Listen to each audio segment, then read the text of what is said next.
США сняли запрет на поставку оружия в Узбекистан. Соответствующее распоряжение подписала госсекретарь Хиллари Клинтон.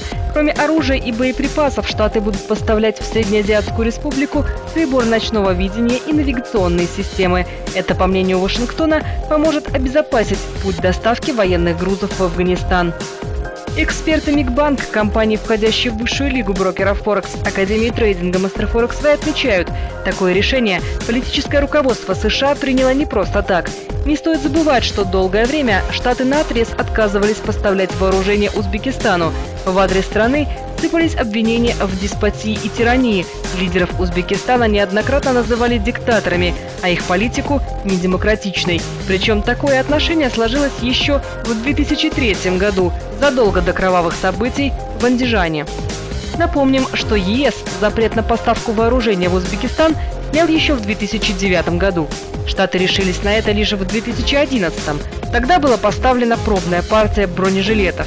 После этого Хиллари Клинтон посетила Ташкент, а Ислам Каримов выступил с резкой критикой СНГ, АДКБ, Евразийского и Таможенного союза.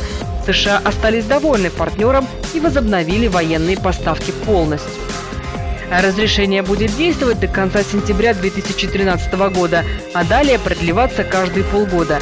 Это, кстати, совершенно не случайно.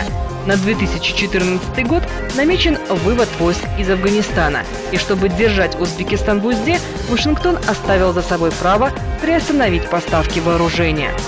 Эксперты Мигбанк считают, получив под контроль Узбекистан, США одним махом убивают несколько зайцев.